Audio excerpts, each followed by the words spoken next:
Welcome to Watercolor today. Today we're going to take a road down to the East Coast, down to Nantucket or Martha's Vineyard to find some hydrangeas in bloom and the houses, shingled houses with the flags hanging. It's very summery, and I thought this would be a good summer, end of summer project for us to work on. So hopefully you guys were all better than me and got it traced ahead of time. I'm going to show you, that's pretty good. I'm going to flip my camera and show you the one that I did first. And the reason I left the tape on, so you can see it's a little bit light. So today's class, we're going to be working on glazing and getting a first coat down of everything. But you can see I want to come in and brighten this up, put a little more darks in there and get it all colored in. So this will be a great way for us to get through this, lay all our color down, and then we'll go into detail. I'll pull this over. Remind me at the end to pull my finished one over and show you how I would do the second coat, because we won't have time for all of it to dry. I don't think we'll get as far as we can, but we'll see. So to begin with, I hope everybody, I'm going to be using this little green paintbrush. It's just a very universal one. It's got a great point on it. We used it for a lot of the summer reading stuff. So I'm going to do that. I'm also going to pull over so I've got my reference photo here, and I've got my paint. I've got 2 jars of water, but you only need 1 really. So this lady I was watching, I don't know if you guys know the Wee brand yogurt, O-U-I. But these are great little water containers. If you want to collect them for water, for watercolor, it would be perfect. So I'm going to keep this as my clean one. And if I ever need just any water, that'll be there. And then we've got our paper toweling. Okay. So the very first thing we're going to work on is the house. We're going to work on the shingles. And it is going to be a wash. So we can go ahead. We're going to be going around the flag with our water and around this little signpost. I don't know, it's probably a historical marker right there. And I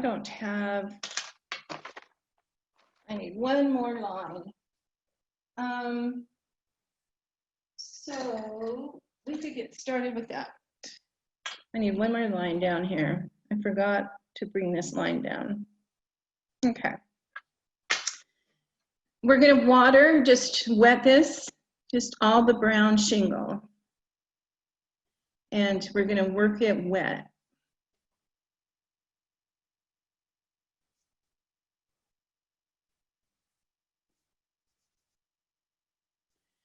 Now, part of working it wet means that we have to work quickly. So I apologize if it feels like I'm going fast during this part, but you have to because the paper dries so quickly. We're going to be using a mixture of the brown and the rust and a little bit of the blue.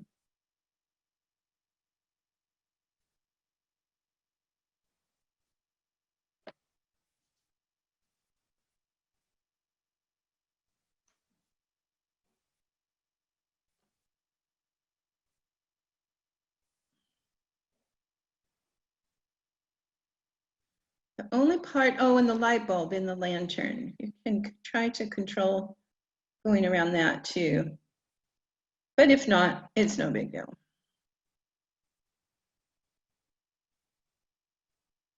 Okay, so I'm just going to awaken my brown.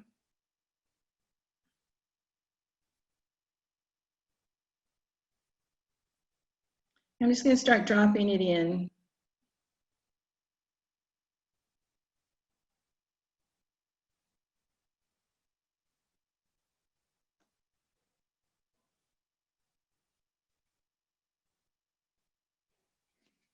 Let it go wherever it wants to go, really.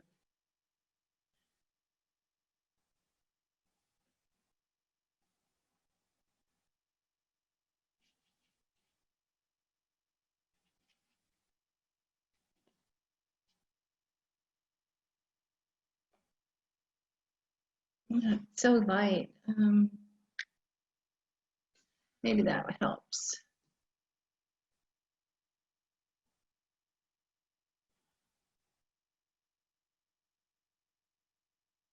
I love this part. I love wet on wet. It's my favorite.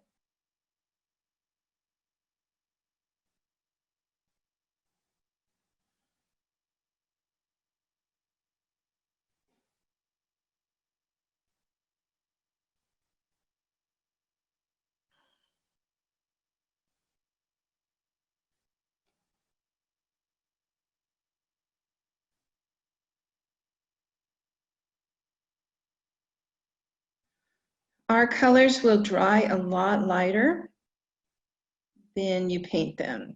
So you may be shocked at how dark I'm going in spots, but believe me, it really lightens up when it dries.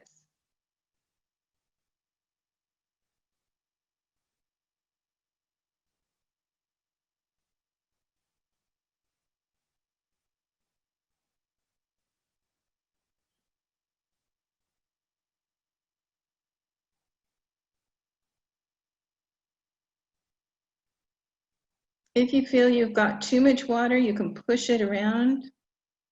You can move color around that way to different areas. Right now, I'm going to pick up some rust. It's the burnt sienna. And I'm going to just put it up in the top left-hand corner while it's still wet. And going up above that. It's just a shadow, basically. You're bringing in shadow. I'm also going to bring it over here. And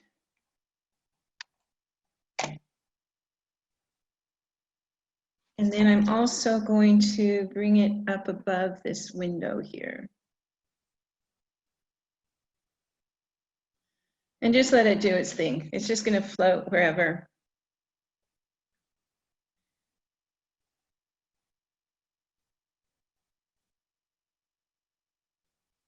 But the rust brings a little bit of depth. Okay, so I've got a pool going. I'm going to just work on pushing some water out. I could also dab it. The other thing we're going to do is right down this middle, there's a little bit of a gray area. Oh, you guys can't even see the whole thing. Let me zoom out. Right here is a gray area. The light's reflecting off of it quite a bit. So I'm just going to put sky color in. And I'm just going to bring that down. So that is ultramarine.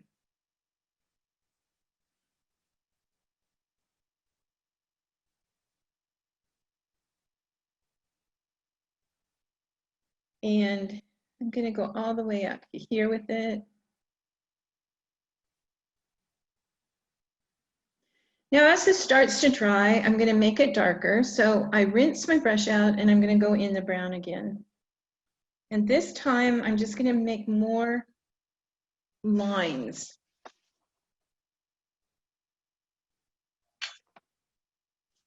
Okay.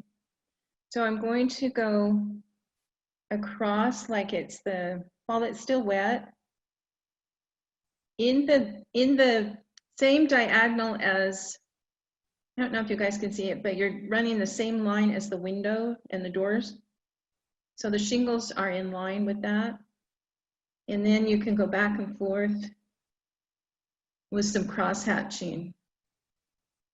Now that's all going to bleed and fade in, and you'll be amazed at how much that disappears because it's still so wet.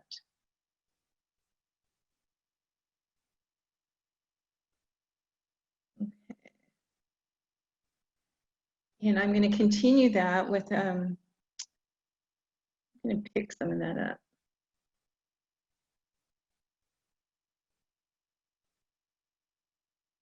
I'm going to continue with little bits of lines that's still in very wet areas.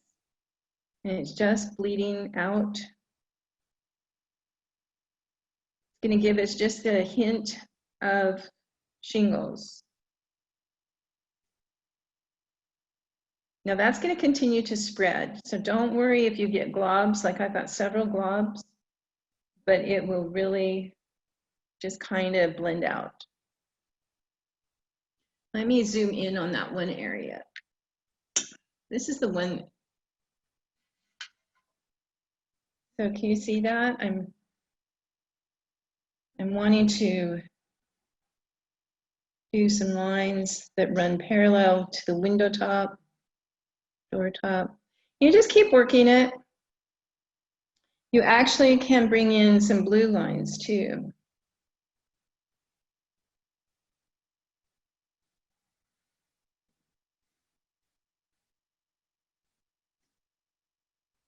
Okay, so going over here. Now here it's a little drier, so I'm going to wet and bring some more brown down.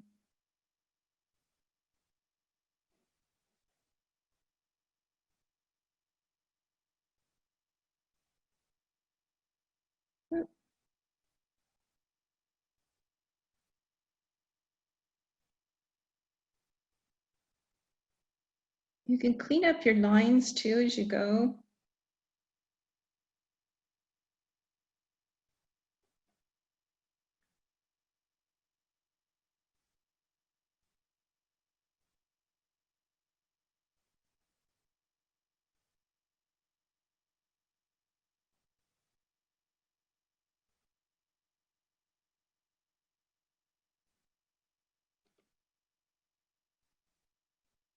The other thing you can do is you can take your paintbrush and do little dabs, like it's almost dry brush, giving you spots of color.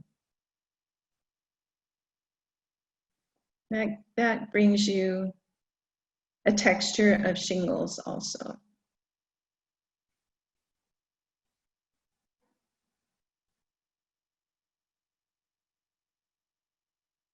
Hard to do that in line. If you have one of those little blue brushes, it'd work really well in here. Oops. I'm trying to stay out of the flagpole. If we had Frisket, or we would be able to mark this off.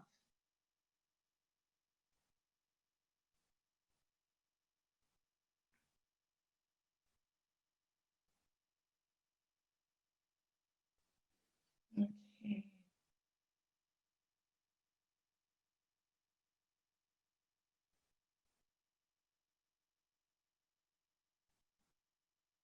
So as it dries, you need to be a little careful about your placement of lines. Maybe a little bit lighter, not as heavy of color. You still want some lines there to show the shingles though.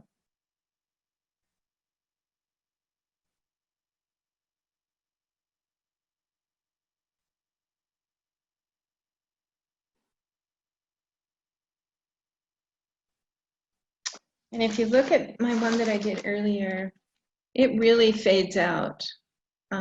It gets to the point where you can't even see the lines after so long.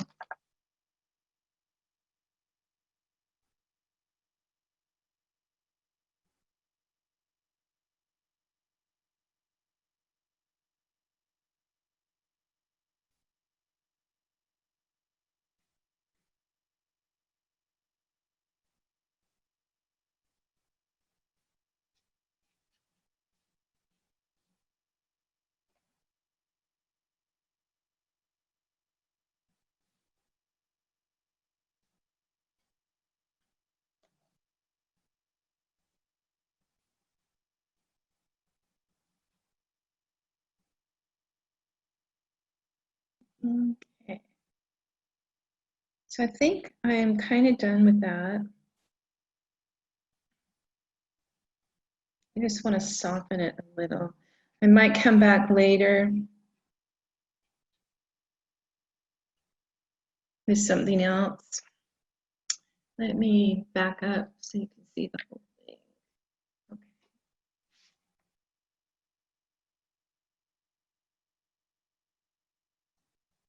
Okay.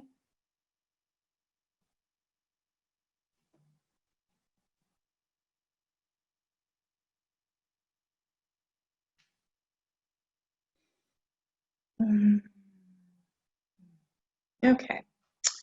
So our next thing, we'll just leave that to dry now. I'm going to go over and do the sky. And the sky, if you look closely at your photograph, blue is underneath that green tree. Even though a green tree fills that whole sky in here, it's really blue underneath. So I'm going to go wet this with water.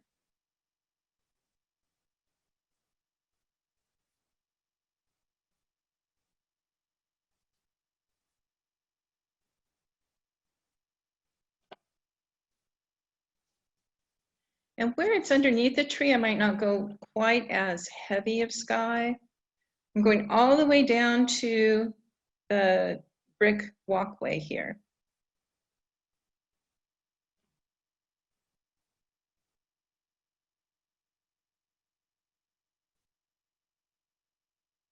Oh, I did it again. I missed that flag. I'm gonna have to draw that in.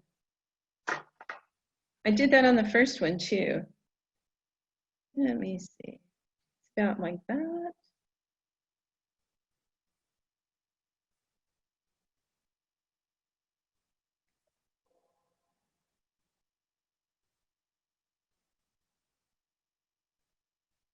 Okay. Yeah, so while it's wet, go ahead and get your ultramarine and start putting it down.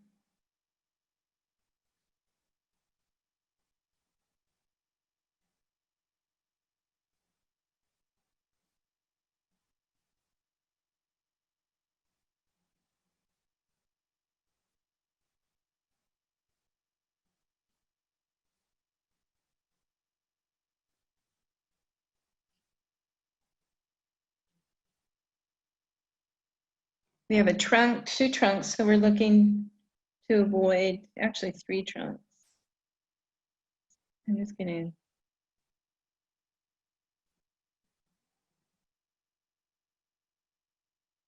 go in here.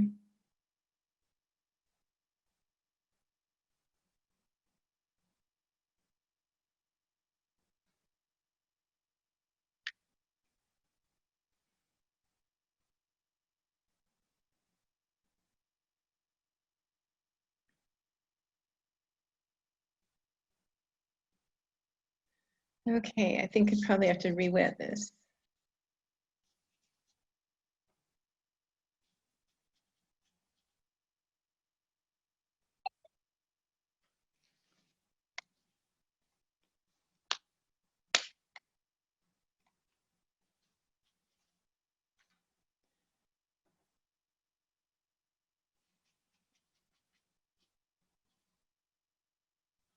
And it doesn't have to be a heavy blue behind the trees.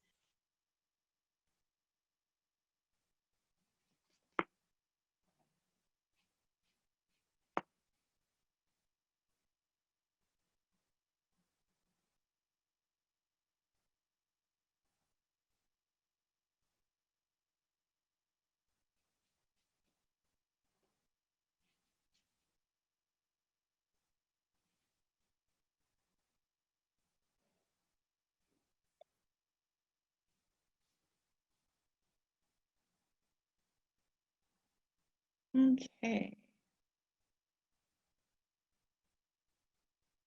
So look around for any spots that you need to clean up, any lines right near the flag and around the pole, around the trim on the houses. Okay.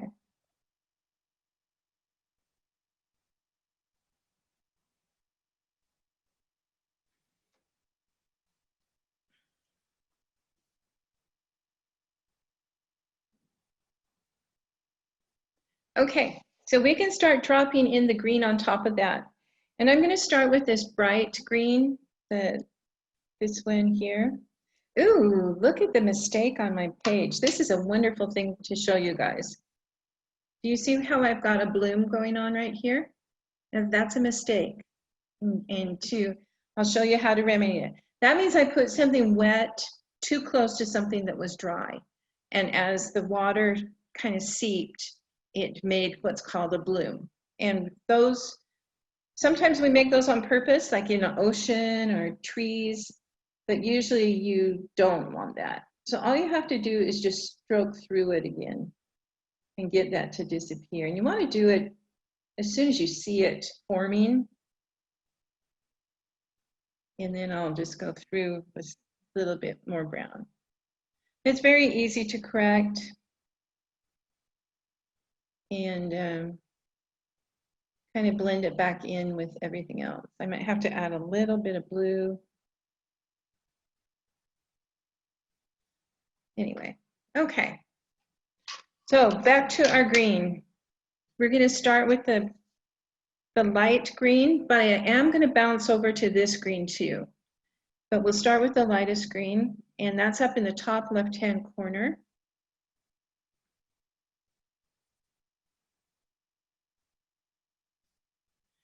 And you just start dabbing. And we don't care where it goes.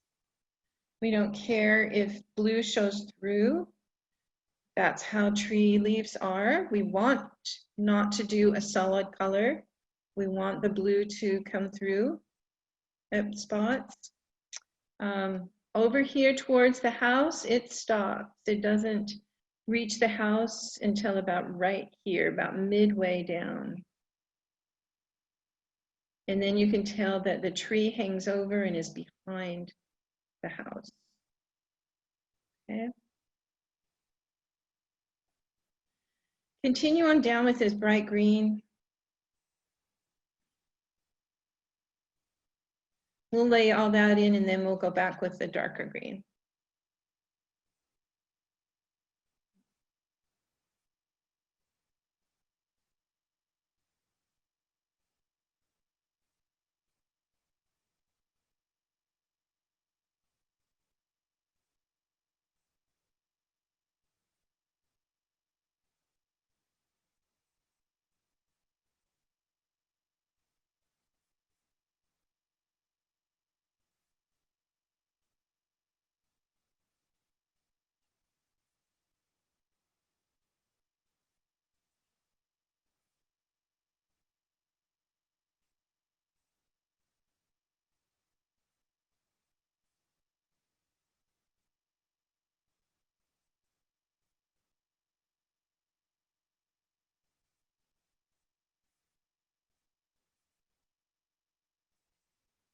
You just wiggle your brush back and forth, give you the impression of leaves. At this point, we're not looking at individual leaves.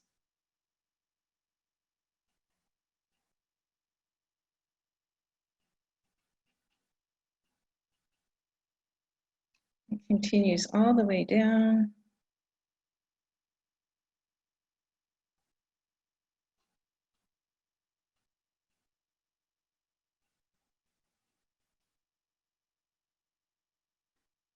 And the dots can get tinier as you get closer.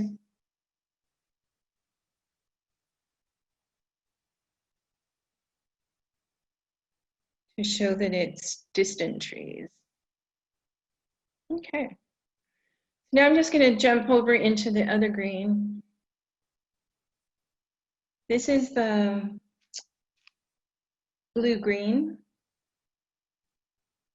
For others that have their own kit, it might be a phthalo green is what you're looking for. And you're just going to start dropping in. Wiggle your brush all around.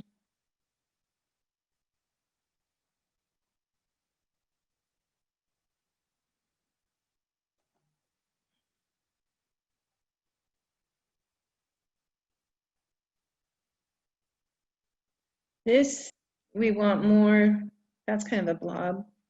You know what, I might pick that up.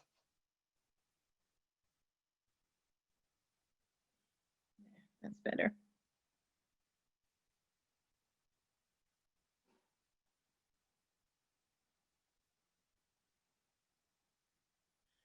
You're not covering up the bright green, you're kind of working with it.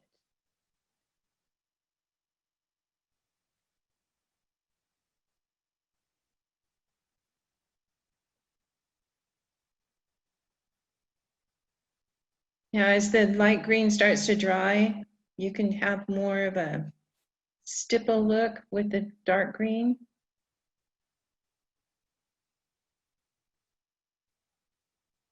To give it like a maple leaf look, I suppose, or something along that line.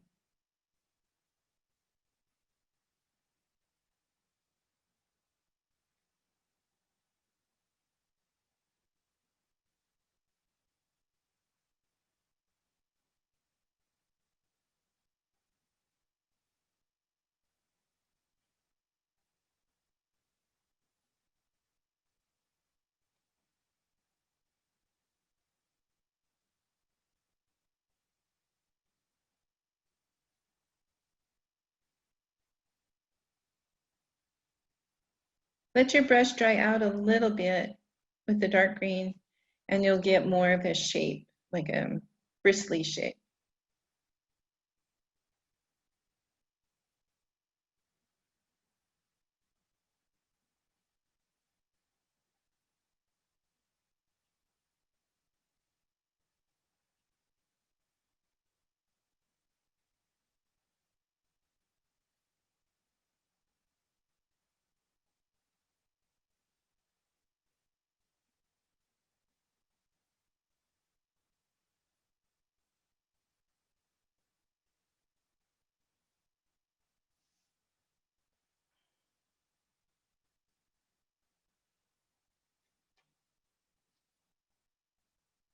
And I don't know if you guys can see. There we go. And remember, we're going to get tinier little dots as we go down.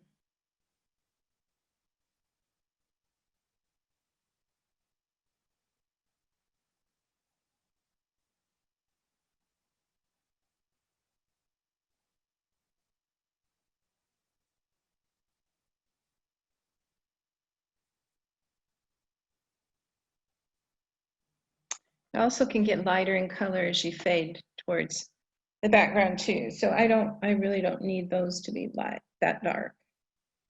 I'm going to pick some of that up. Okay. I'm just going to go ahead and do the branches right now. I'm going to take a mixture of the brown, and then I'll bring yellow ochre in on this side. So we're just going to stay on the left with the dark brown.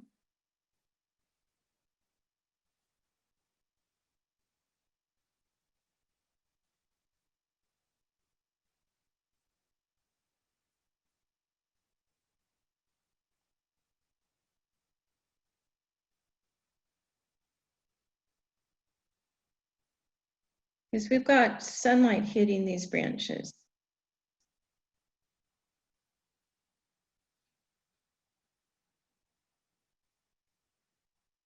Okay, and then I'm going to jump over into my yellow ochre.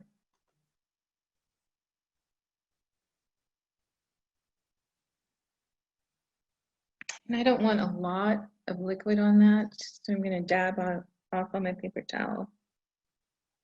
If you have a lot of liquid, you run the chance of it running into the green.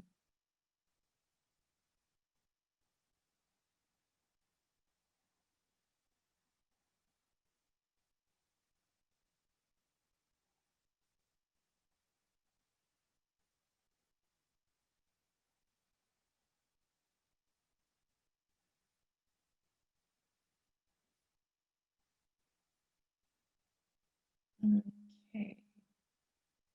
Somehow I only ended up with one branch. Oh, here's the other one. Okay.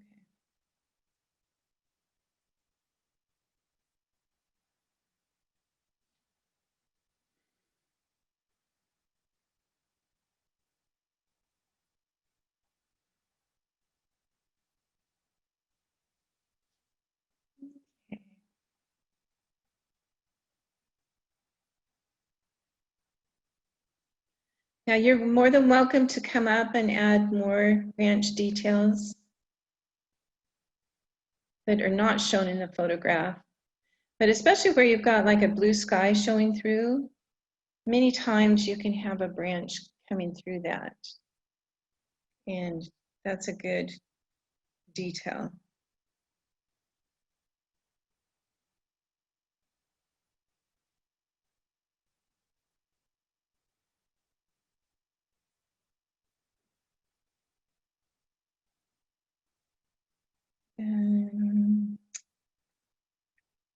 There is a third tree right here.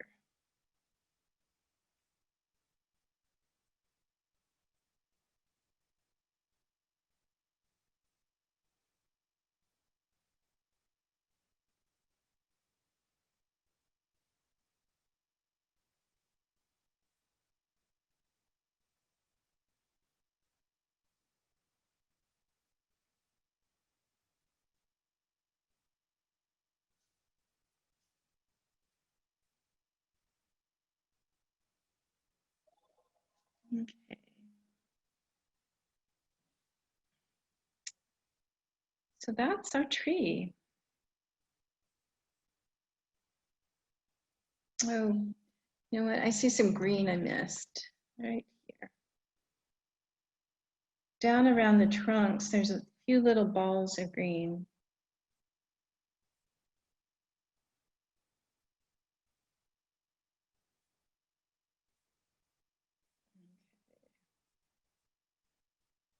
Okay.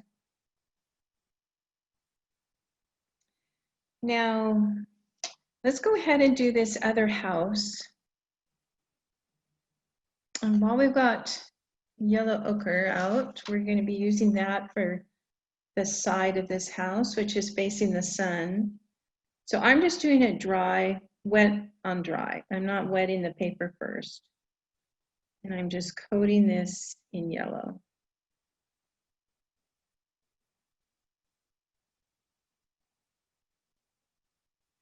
It's still the shingle style, so we can add a little detail of that. But since it's facing the sun, it kind of is, the sun's coming through between the two houses and hitting the trees. And so this is a light side of the house where the other side's quite dark. Okay. Now we can go over here and paint this part yellow too, but we're going to add brown to it.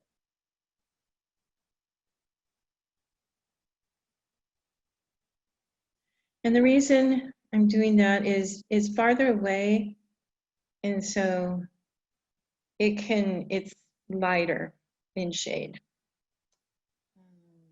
because it's retreating, I guess. So this is in total shade, so it's going to be quite dark this side of it.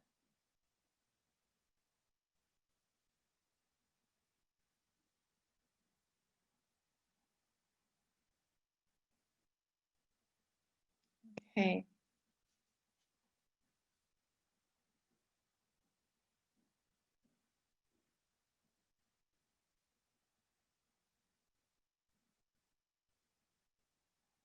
Okay, at that point, I'm just going to leave it. This one, while it's still wet, and I've got my brown on my brush, I'm just going to make some marks.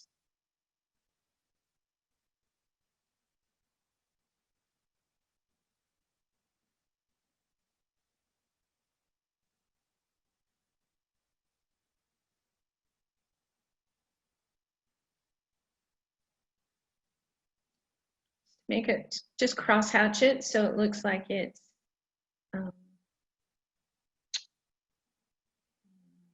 the shingles, yeah.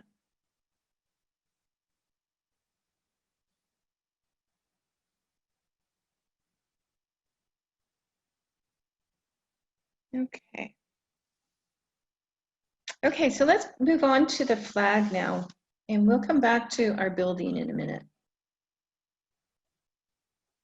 Okay, so we've got a fold in this flag, two folds actually, right here. And so we can't just do rows of We can't just do rows of stripes or stars. So the way I figured it out is take your ultramarine blue, and what you're going to do is, first of all, draw a line around the whole square.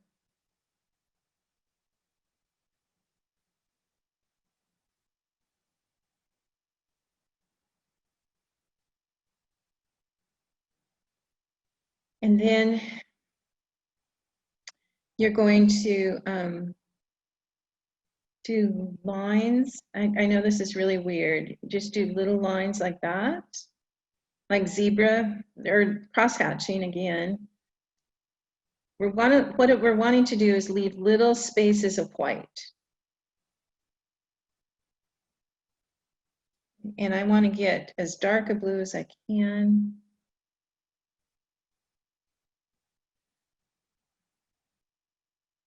And then it's going to change going in here because of the angle. So it just gives it a little bit of, I mean, it's not really stars. You're just leaving little specks of white.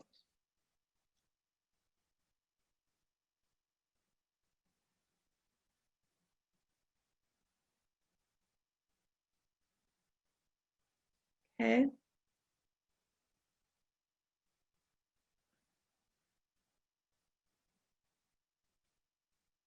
And you repeat that on all three flags.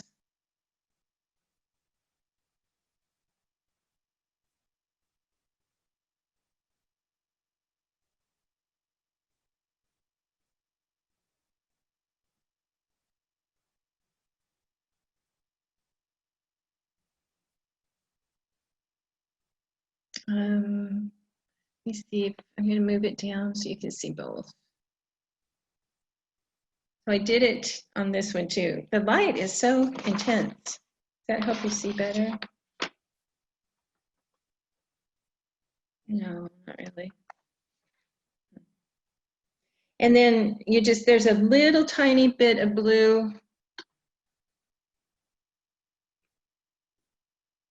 A little bit of blue, just a little triangle right there.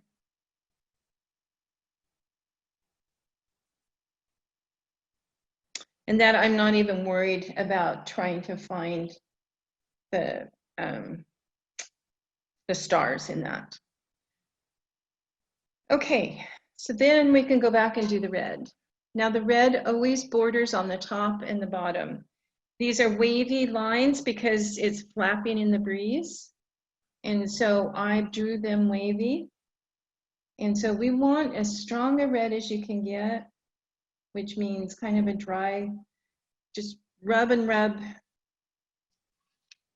your red until you get a good strong color. And a lot of the juice is gone. So we're just going to come in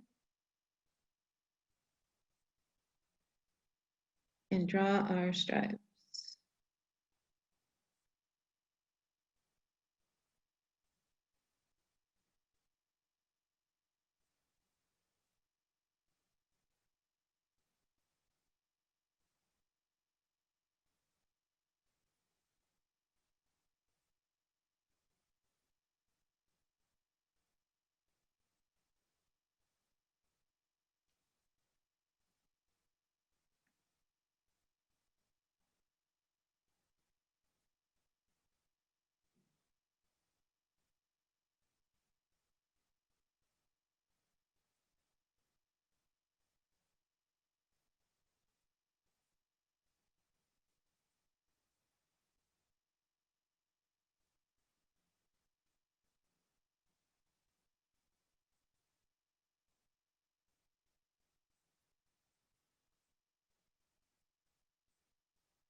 when you get down to this bottom one,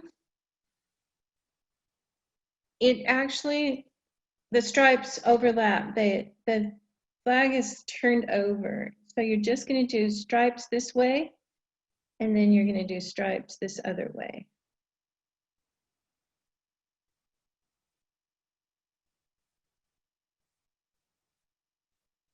Let's see if I can zoom in.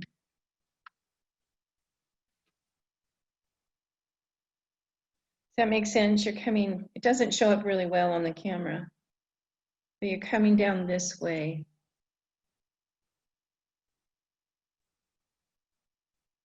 Okay. Just refer to your photograph if you get confused there.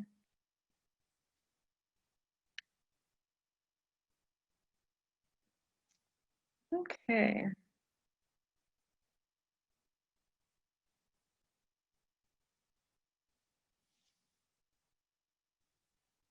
I'm going to do this hedge while I have it in the camera view.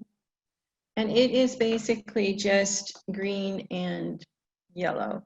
So I'm going to take the light green, first of all, and just fill that in.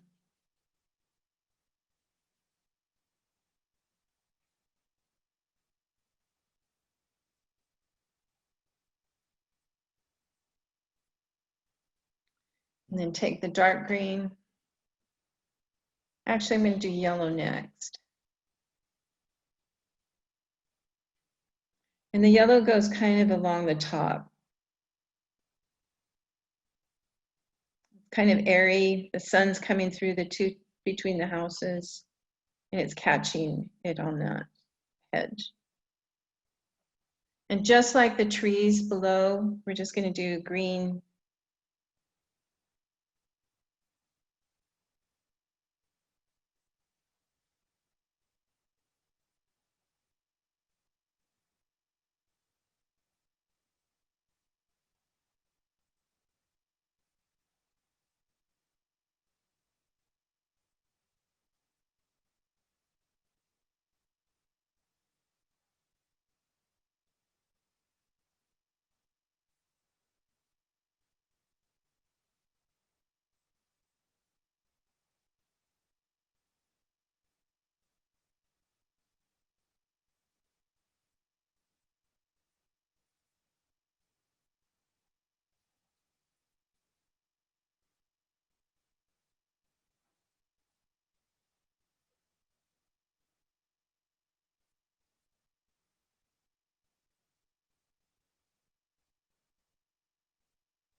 Okay.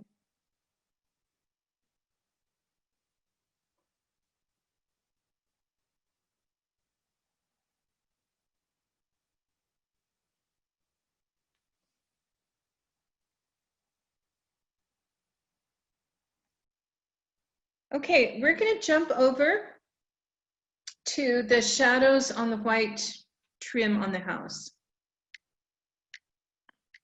The way we do that is with black, but just a real watered down black to give us the gray. And where it goes is all under here, different lines around the windows, the doors, the flagpole, these windows. And it's kind of tedious, so let's just get that out of the way. We're just going to get a little bit of black and be very careful. Test out your black because you don't want to go too dark. And you're just going to start by going under, like in between these lines, just a shade of gray. Keep it very light. You can always go back and add more. It's hard to lift black. And I'm kind of doing every other one.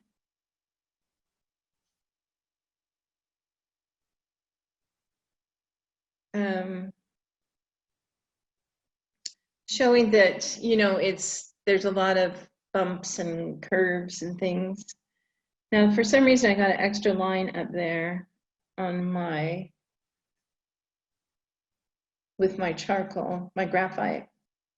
I should have erased that before I did it. But you're going to just outline your windows too with that gray and just put it in there where you see details.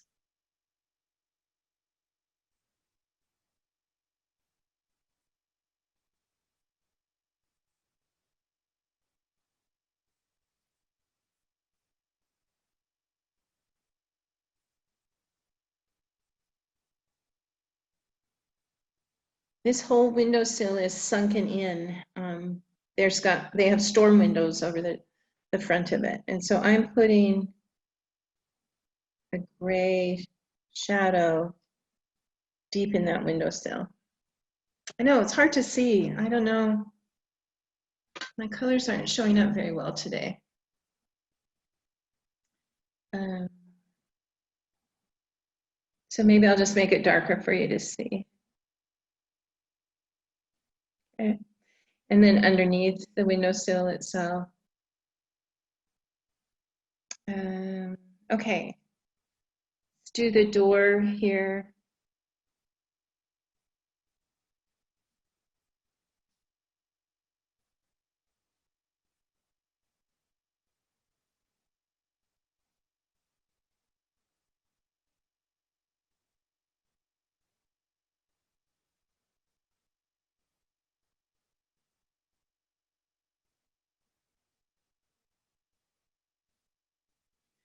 Now it's got a line down here. I'm just going to paint that line.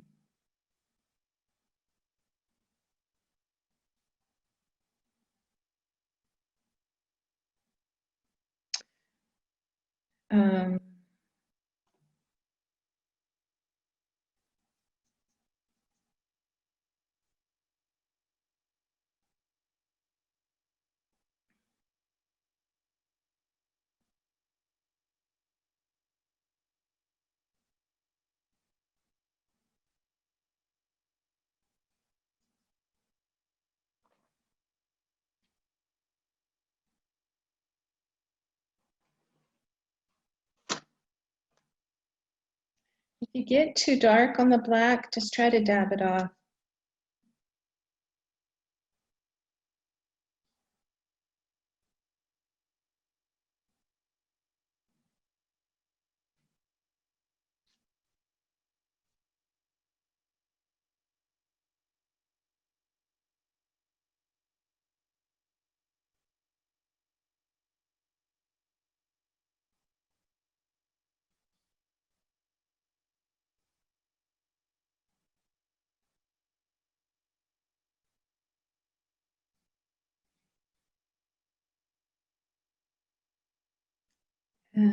We could go around this black.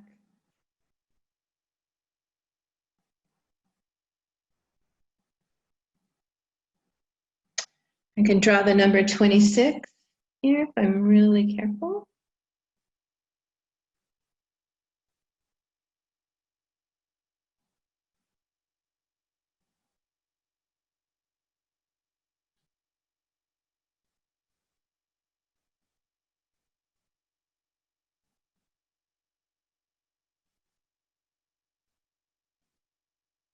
Then there's a gray shadow on the door jamb.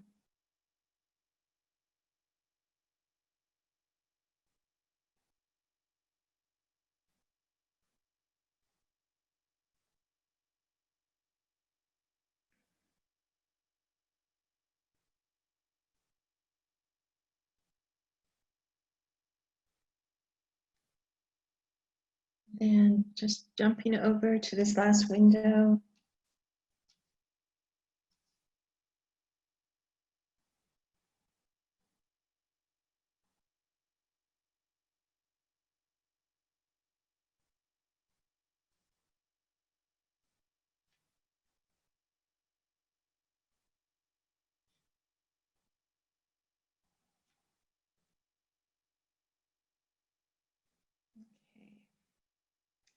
I'm going to clean up this line right here. I've got this the brown came seeping in, so I'm just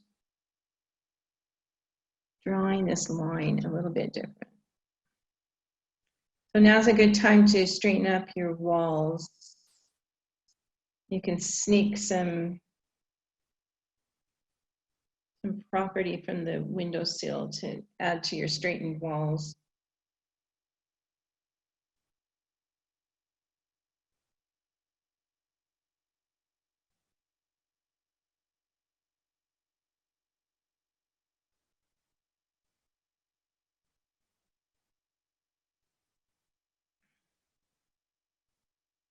Okay. And I'm going to jump over and do the gray around these little windows too, and the trim there. And I'll zoom in for that.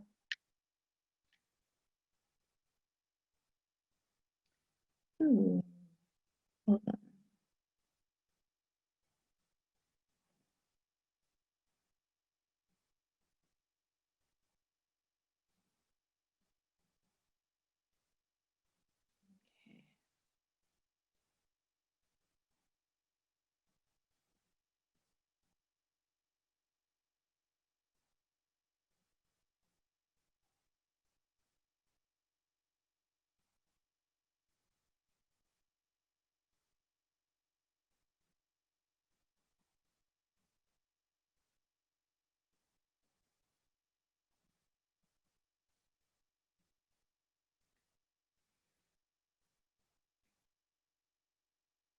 I'm going to go ahead and do the 9/, 6/, 9/, the grids in the windows. Kind of behind storm glass, so it's kind of faded. And I'm going to be putting, oh, that's too many squares. I'm going to be putting blue over the top of it, maybe a little bit of black. So it's not going to show up too much.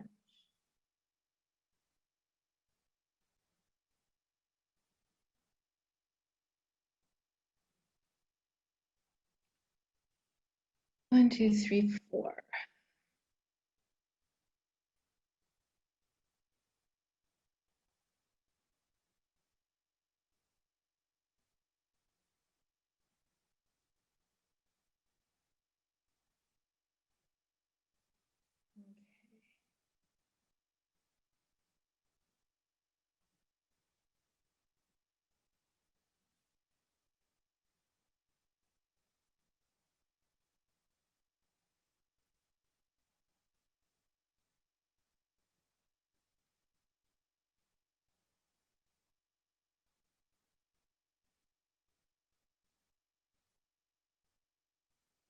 Just do your best to outline these tiny windows.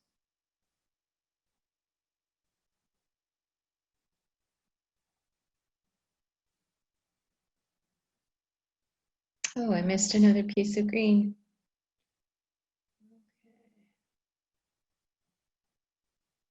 And then there's a little bit of a house back here. I'm just going to say it's a white house, and so you just add a little, this tiny flag is on that house there. I'm just outlining it in black to make it look like a white house. I'm adding flagpole.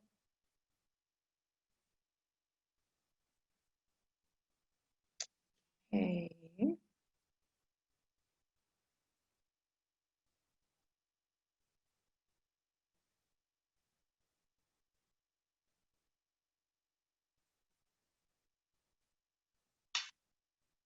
Okay, I'm going to zoom it back out. Now I'm going to work on this. I'm going to do the sashes and the cross. I don't know what these are called. The window panes, but it's not. It's just pieces of wood that are in a grid. But I'm going to go ahead and do a light gray around the white wood.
Okay. Then need to do that upper story window around the grid too.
So I'm going to wait to do the outline on the door windows until we've painted the door, which we're going to be doing next.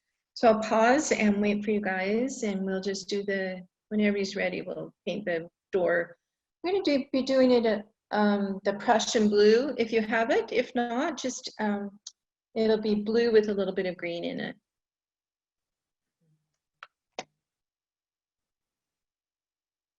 Okay, so I've paused the recording, you guys, and just give me a thumbs up when you're ready to move on.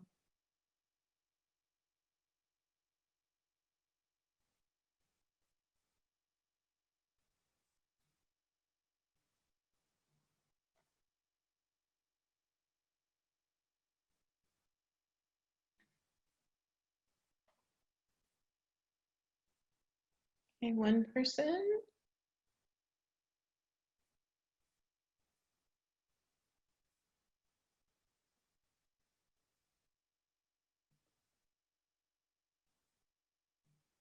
Two. Okay.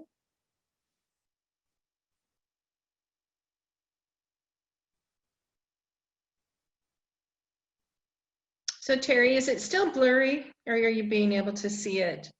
Okay, it's okay. I think what happens if my hand runs through the camera, it does a refocus thing. And I think that's the problem.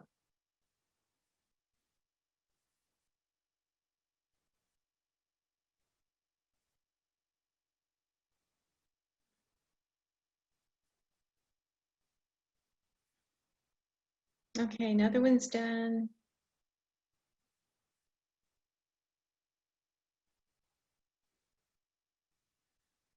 This picture, by the way, would lend itself really nicely if you'd like to outline your paintings with a marker, with a Sharpie or a micron. Because there's such detail in the white woodwork and the windows and the picket fences and the flag, it might be a fun one to put. Thank you, Kathy. It might be fun to outline it with your pen.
Okay, ladies and gentlemen, I think we're going to move on. If we don't, we won't get this all done. I'm going to start with the door. So we're going to be painting this, the turquoise. I'm just going to use straight Prussian blue, but if you've got a different color,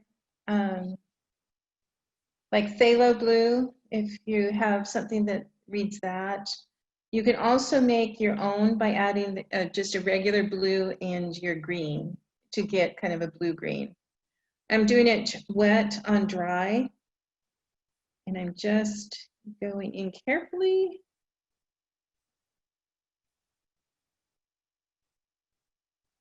And making sure I'm going to go around. I'm just going to go between all these windows real quick.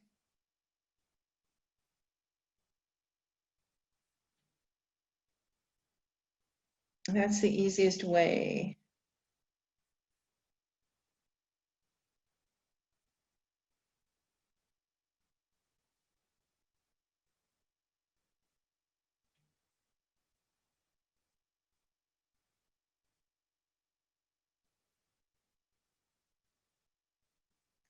There's the gold brass knocker, door knocker, so make sure you go around that.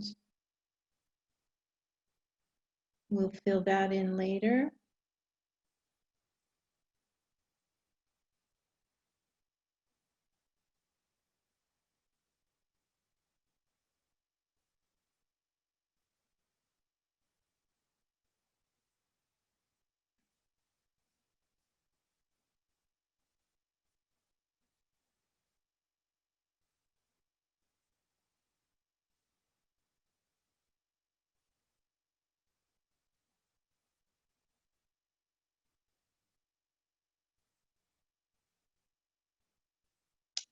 This blue has a real tendency to stain, meaning it sticks wherever, I mean, you can't lift it very easily. You could never get it back to white.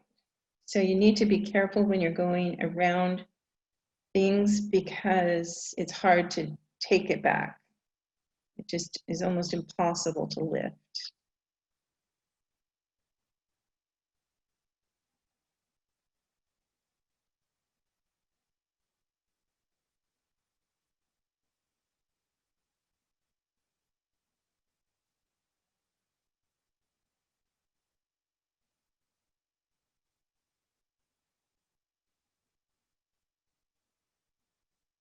You can see it also can become very uneven.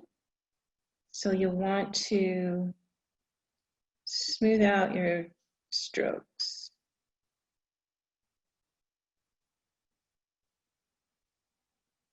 Oops. See, I got it in the window. Oh well.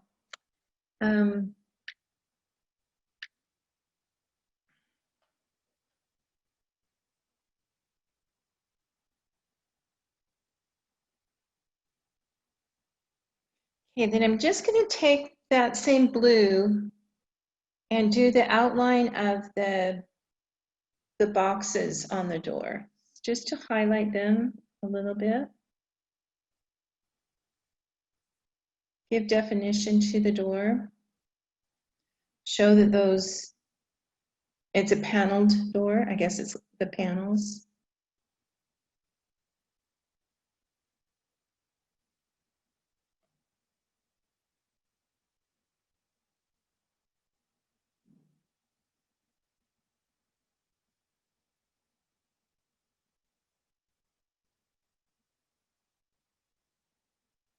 It's one of my favorite colors, actually, out of all the colors.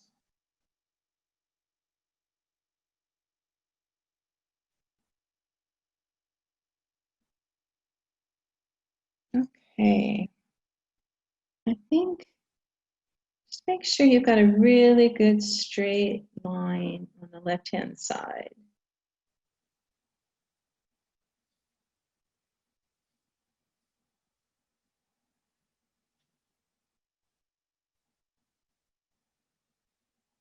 Okay. And up at the top.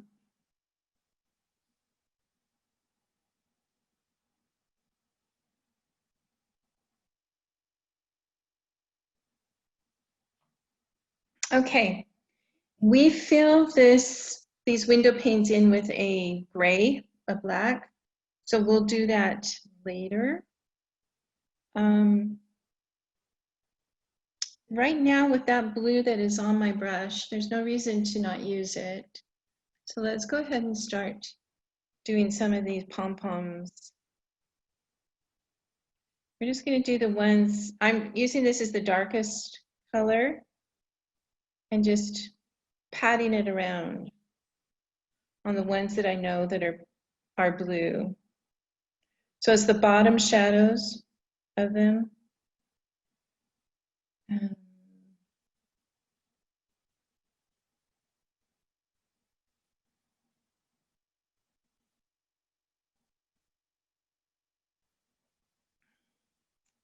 This one is all blue.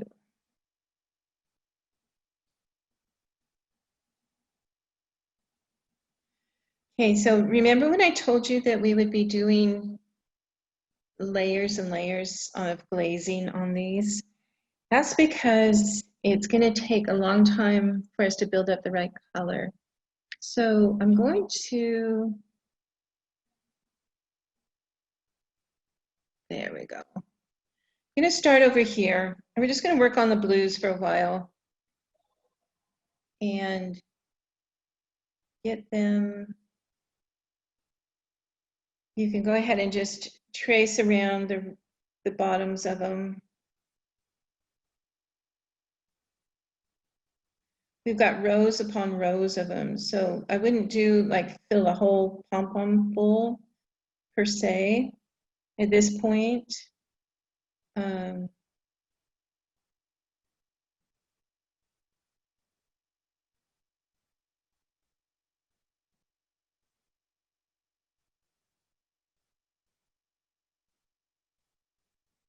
I guess we can. These little ones you can.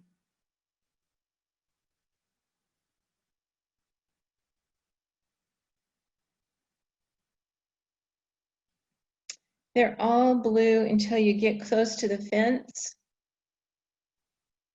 And then they are pink. Now I don't have pink in my kit. A lot of you might have a tube of opera pink or rose madder. Those two colors would be wonderful for the pink pom-poms, but we can get around that just by using, we're just going to be using red and then dabbing it off. And you'll see it works just as well. Okay. There is blue all the way to the door. Okay. And I've got the pink in front. And then I'm going to just dry off my brush a little. And I'm going to fill in some lighter blue.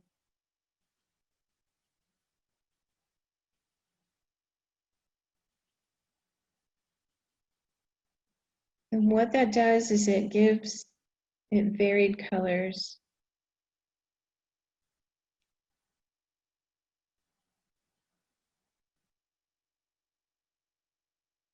And where it's all one color, you can go back and dab on top or little blossoms.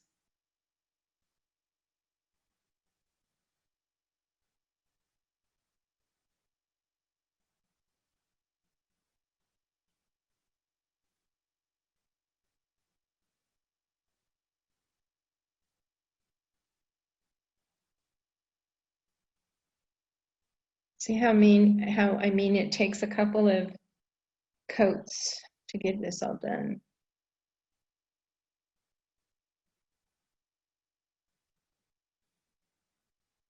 We've got purple, so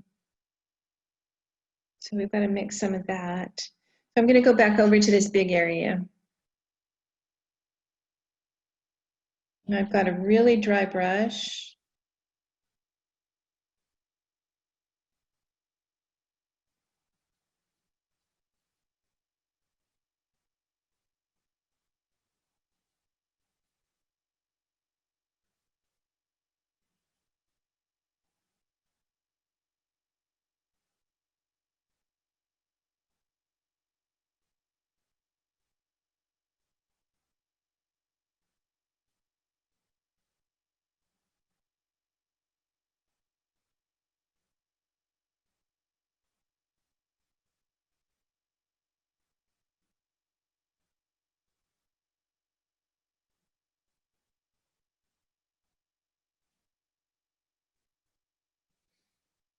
Now, some of these blue hydrangeas are not just totally blue. Like this one right here is half purple. So I'm just going to paint half blue, and I'll come back with the purple in a little while.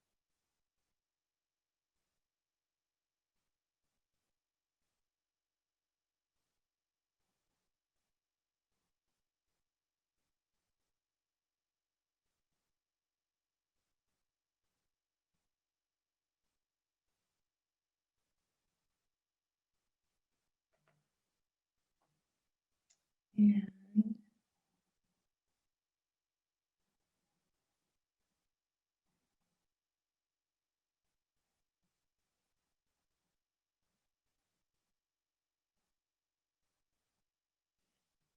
okay, so here's where dabbing comes in with a paper towel.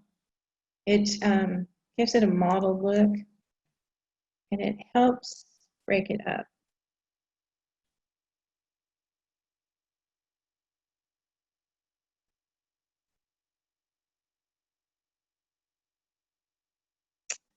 That's pink. That's all purple. There's a little bit of blue right there. Just refer to your photo as you're going along to look at which is blue and which is pink.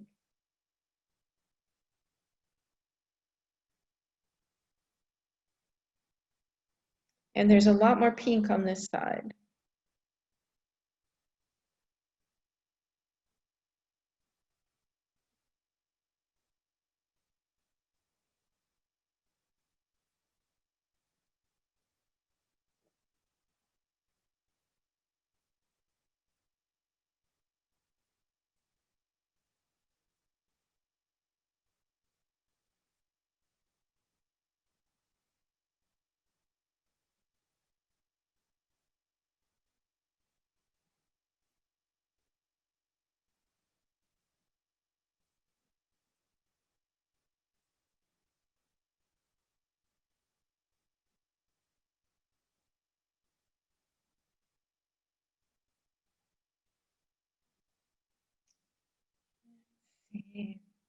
Okay, so I'm going to switch to purple now.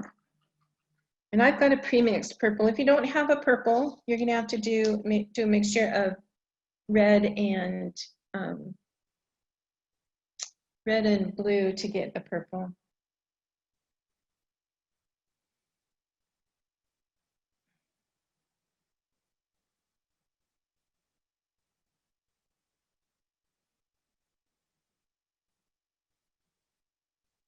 Some of these mop heads are blue and purple mixed.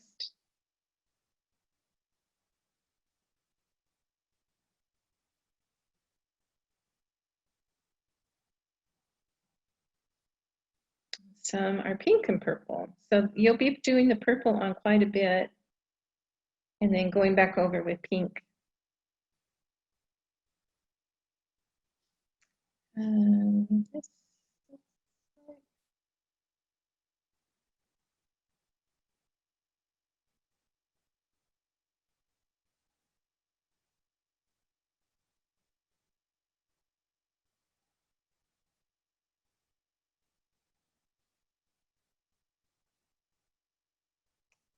there's a little bit of purple with this pink.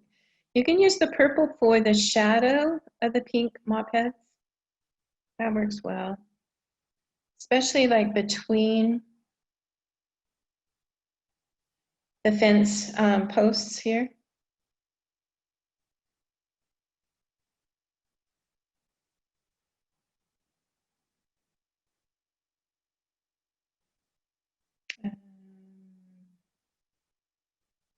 A little bit.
I'm missing this.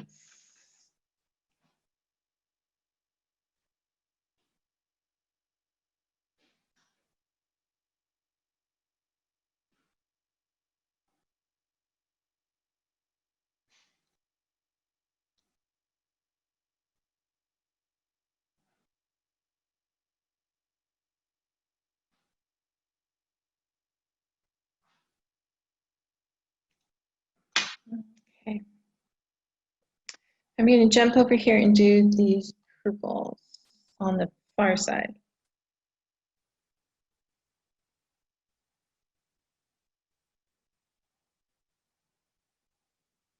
And there's not a lot. It's mostly pink, adding to the blue. Okay.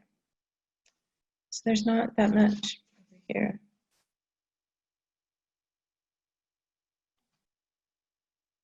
Maybe on some of these blue in the front.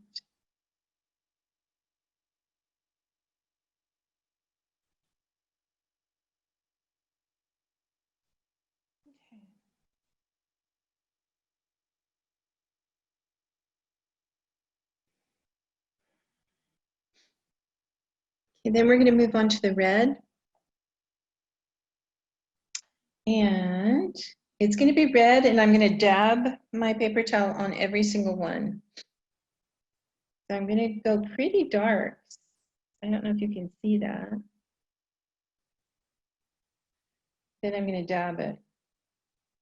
And it's going to leave a nice pink color.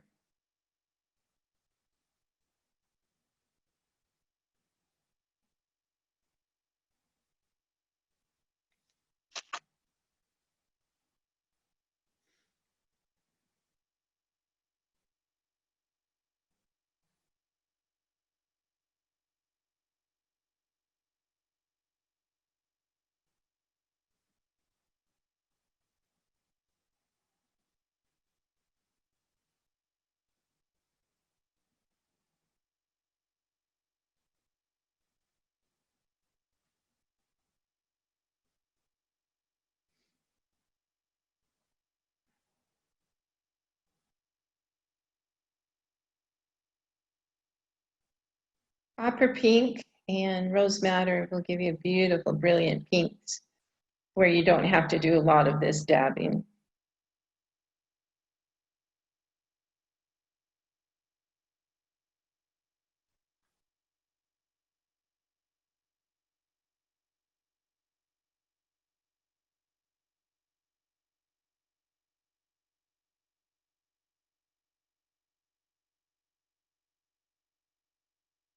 I also don't want it flat, so you want to come back and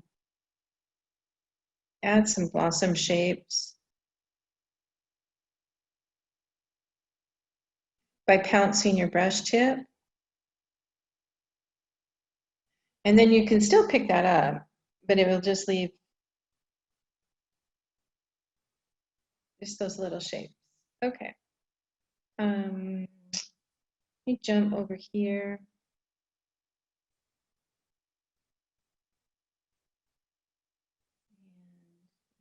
And over here.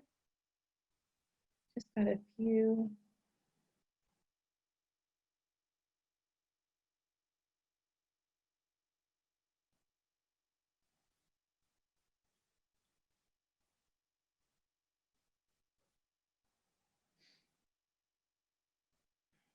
Down in front.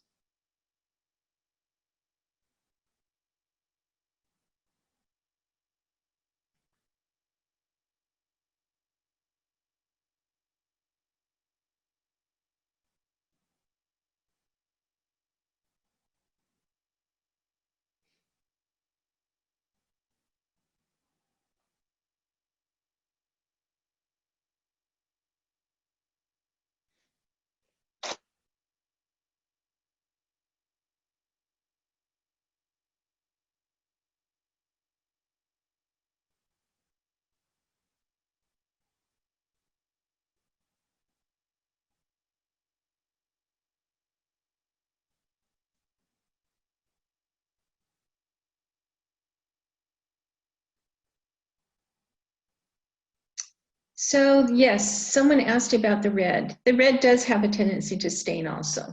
You're right. You will not be able to lift it as well. Like I've got a piece of red right there. I'll just show you. It's going to be covered up with a brown-black bark dust anyway, but I'll try to lift this. And it's going to leave a pink halo down there. So it does stain. Oops. See, and that's my leaf right there, and I just painted it pink.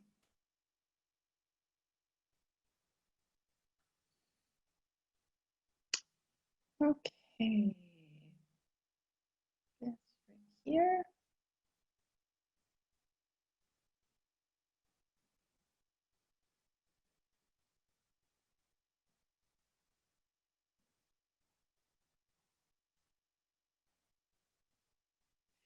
And also, if yours is a little wet and you just want to leave it to dry, you can come back in a minute and pick it up. And that will give you more of a, it'll stay more than if you were to just absorb all the water right now. It would leave more of a stain.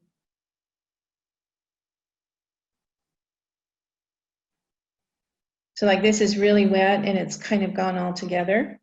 And I'm going to come back. If you wait too long, it's just going to dry like that. So you have to kind of test it and see when a good time to pick it up.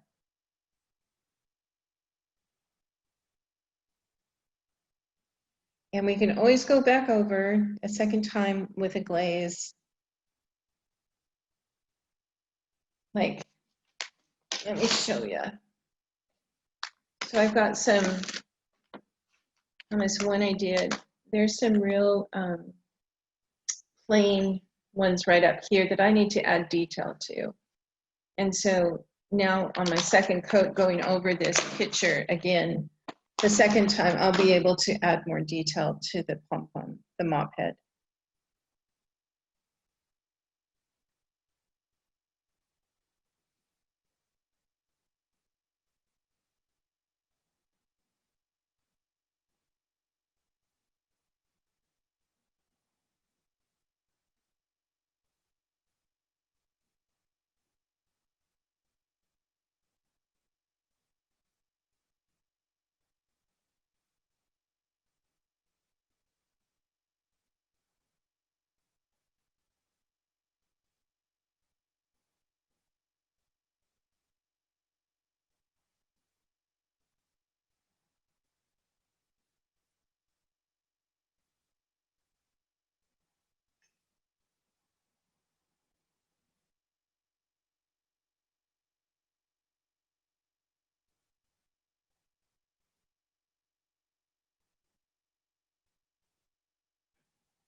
I don't know if you gathered that, but there's a little shelf on the inside of this fence, maybe for pots or something that runs along there. So I'm not taking, I'm not bringing my colors into that area.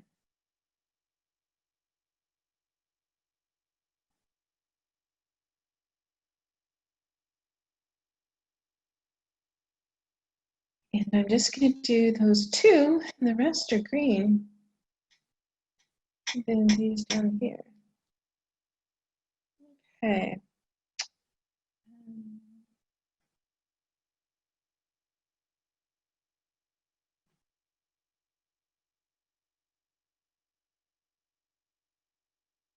Like I said, the pom-poms are a work in progress. They need a lot of work.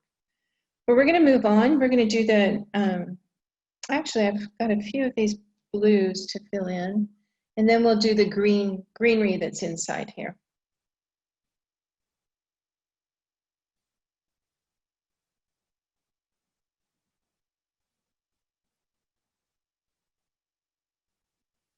And that's going to be like a glazed one. I'm going to have to come back and add detail.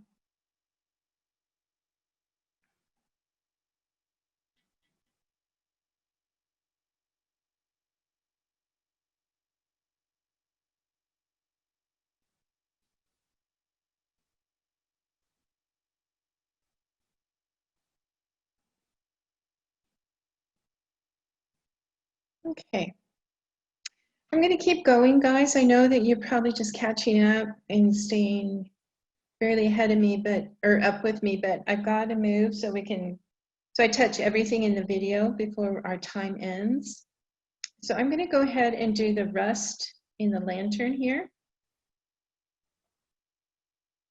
So that is just the burnt sienna or raw sienna. And you're going to use your fine point and you're going to take, it's got a back plate that sits on the door frame. Let me zoom in on this.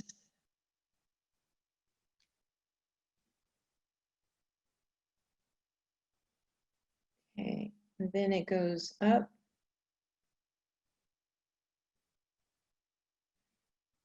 Goes up and over. Hangs on a loop. Then it comes down to a triangle kind of dome top of the lantern. And then there's a cage around it and a finial at the bottom.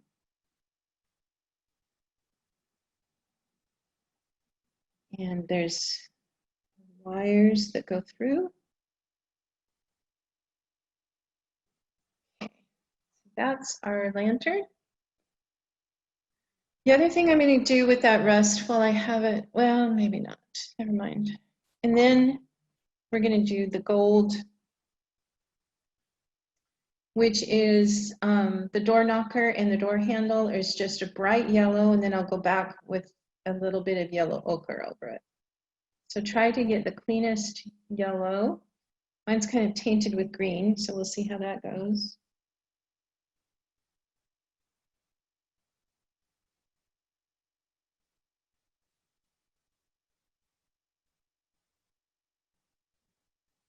Okay, and then just brush into the yellow ochre and add a little bit there.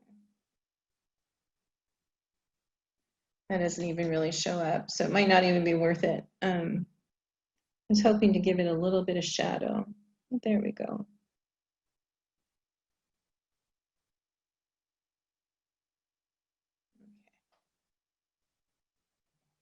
Okay, let's do the glazing on our windows because that's kind of important. Up at the top, we've got blue. It's a really muted blue and black. So we're going to take, it's reflecting the sky, so we'll use ultramarine blue. And we're just going to go in these squares. If you get a little too dark, you can always lift it. And it's kind of gray on that side, but I'm not going to worry about that detail. Actually, we could add a little bit of gray over there.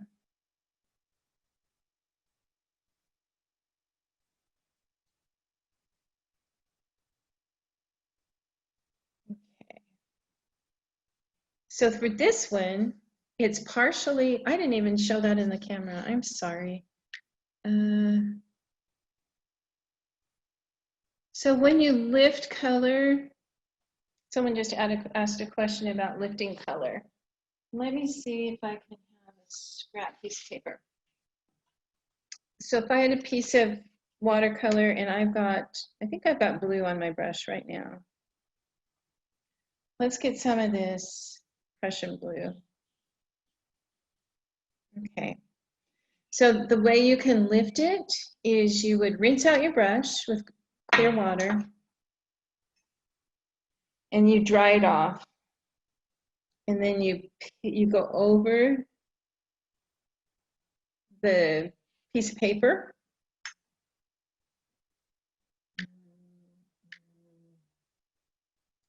and you do it again. And every time you're rinsing your brush, because it's got blue on there, so you rinse it again in the clear water, and you lift again. So that's one way. It got a lot of it off. You can also try lifting with your paper towel too in between. But that Prussian blue always leaves a shadow. I've never been able to lift it completely. So you have to be careful when you're using that. That's part of the problem with watercolor is a lot of times you lay the color down and it's really hard to pick it back up again. Okay, if we go into the windows here and the door, they're a little bit black. So I'm going to just do that.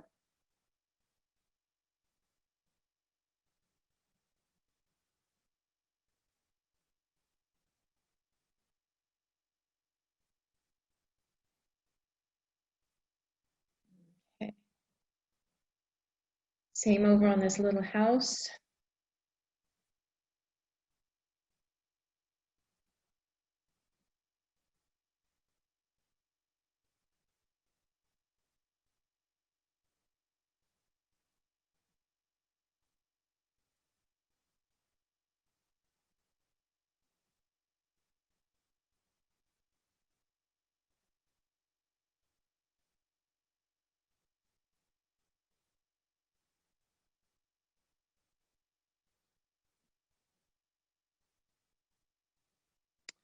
Now this window is very different. If you look at your picture, you have curtains in the top half, but also there's a reflection of the sky. And so I'm going to be painting the sky and trees on there very faintly on top of this. And so it's got one line of gray in there where the curtain is coming down. So I'm just going to paint that. And then across the bottom where that blind goes. And then the bottom portion is all black.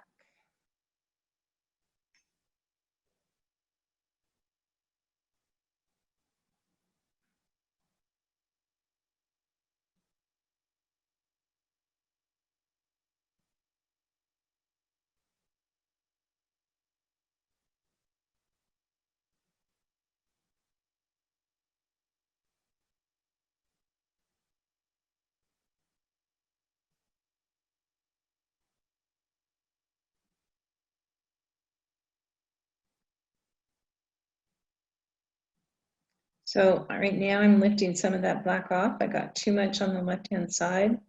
Just by going over it with a drier brush, I can lift some of that color up.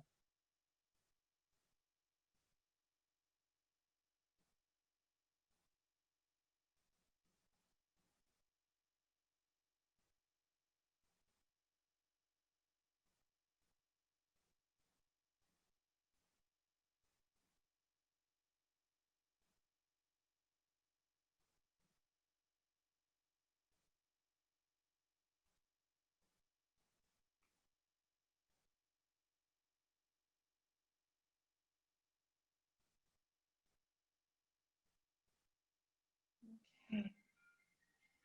That one is a little bit darker than the others. So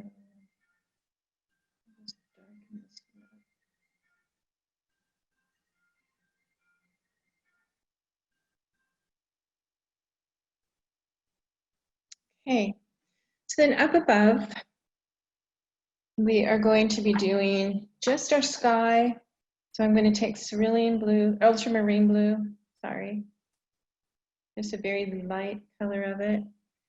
And actually, this, I don't know what you call that. I want to say station, but it's the grid is behind the glass in this upper one. So I am just going over with blue and going over the crosshatch to the grid.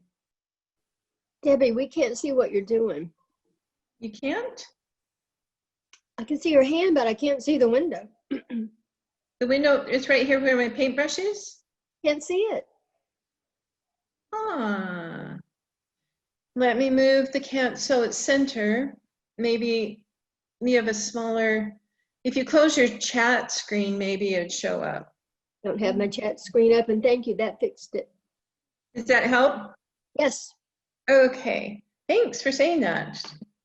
Okay, and then remember we used light green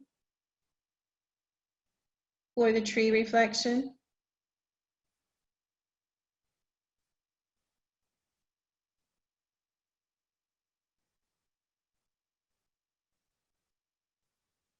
Okay.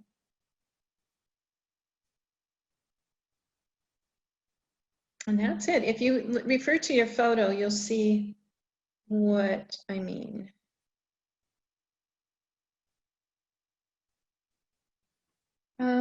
You can put a little bit of darker green in there because it would be more of a gray shadow. I'm going to take that bright green out.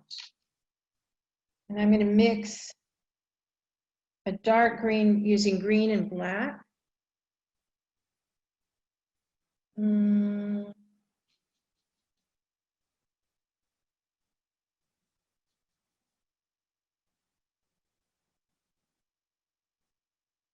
Since it is in shadow, it's a reflection.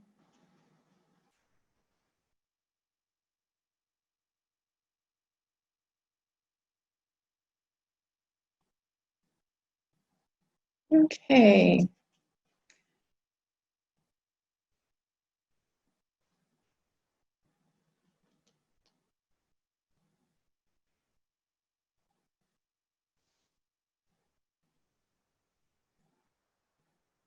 Okay, so we have 9 more minutes until the class is over. So I'm going to go back out and do the sidewalk quick so that you guys can see that. I'm just going to take raw sienna and just go over the whole thing. And it starts way back here.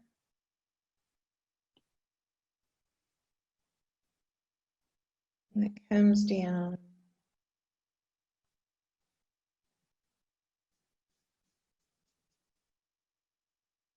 I'm just doing wet or dry, wet on dry.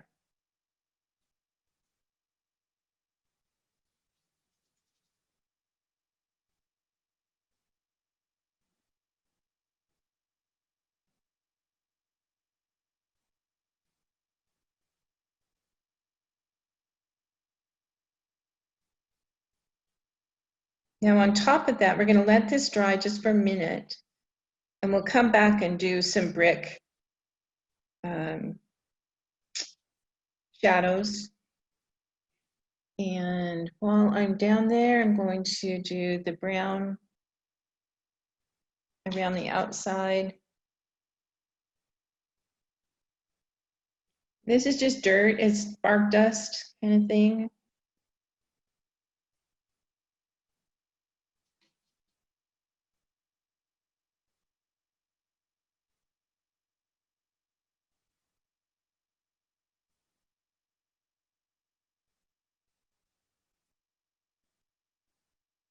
Then in between our fence posts, we're going to be doing green. So we're going to work on this green real quick with the time that we have left. So let's just get started. I'm going to start with my light green again. Okay, and I'm just going to do some leaf shapes.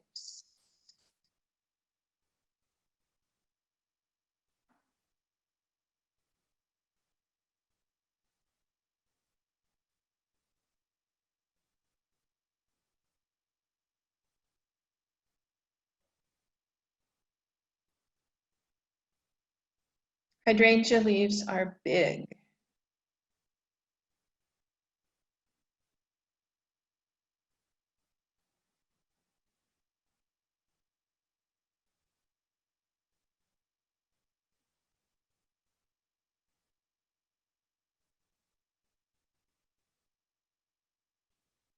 Now between the fence posts, you're going to be wanting to put some green too, and you'll probably want to use the darker green.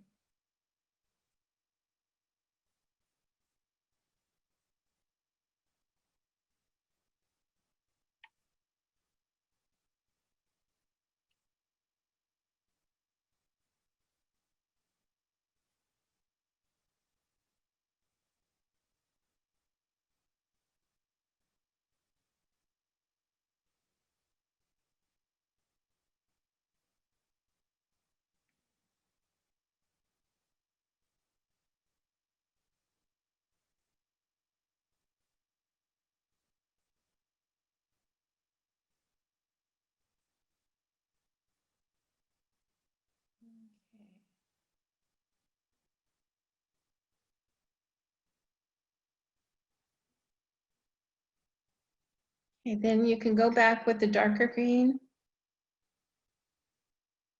and do the same.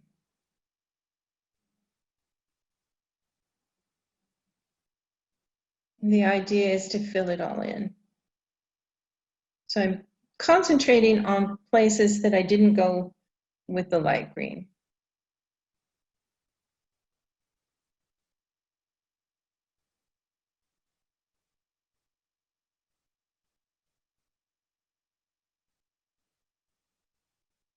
And when we do the greenery up above in this area, it's just going to be filled in. You don't have to do any leaf shape at all.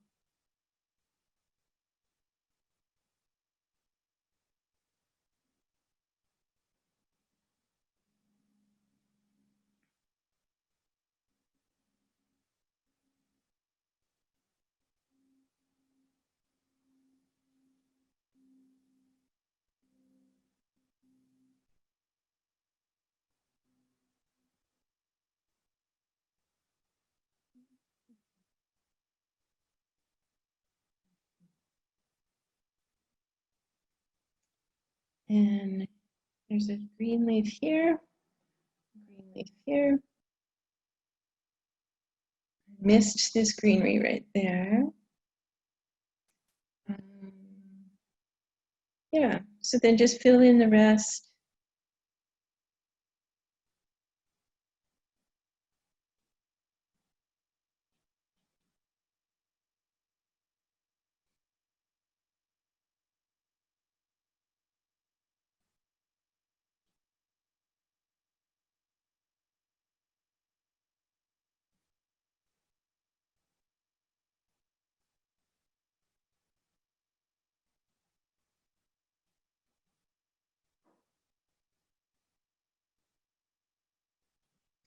And then you're going to do greenery in between the slats of the fence.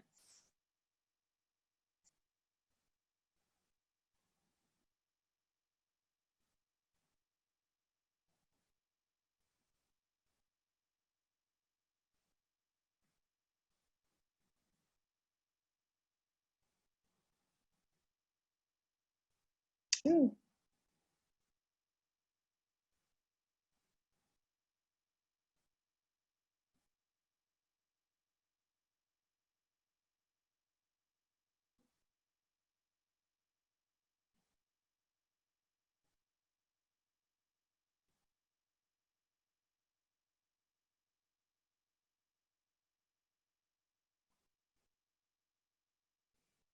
Okay, and that's it.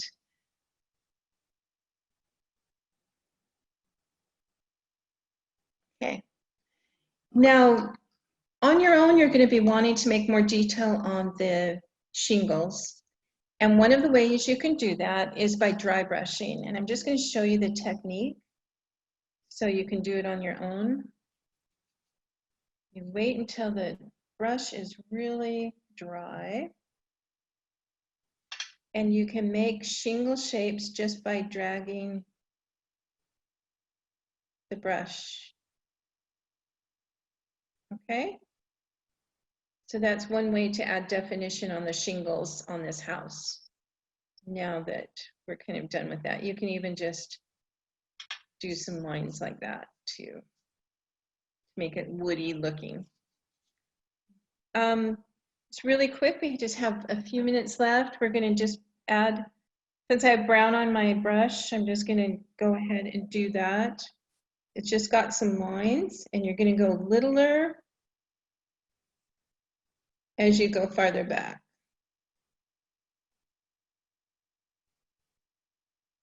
But up in front, it can be a whole brick size. And then we can switch that up to do black.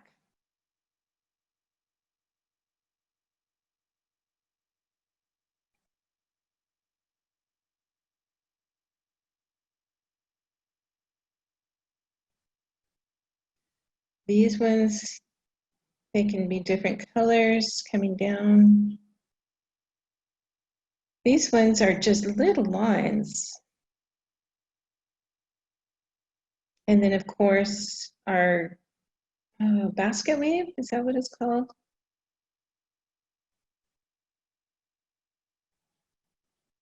You'll want to give some variety on top to the color of brick. That's really dark.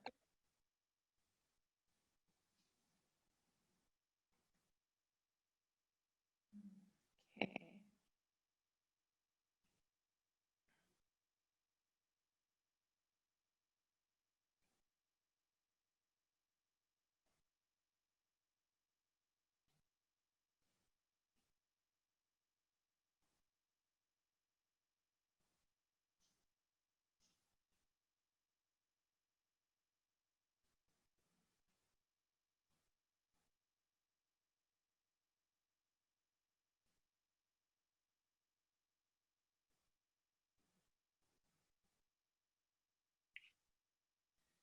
Okay, that's kind of it. Wet on dry means that I have a wet brush with paint and I'm putting it on dry paper versus this is wet paper where I've taken it with clear water and then I drop a color in and it just kind of goes wherever the water is. So that's wet on wet. Wet on dry means I've just got color on my brush and I'm just brushing it on the paper without wetting it underneath. It gives you more control over the color and where that color goes. Here it's random and it might not go all to the shape you want. You can kind of drag it down, but it's more for clouds and skies and things where you want full, kind of a mixture of color. Hope that explains that. Okay. And then dry on dry is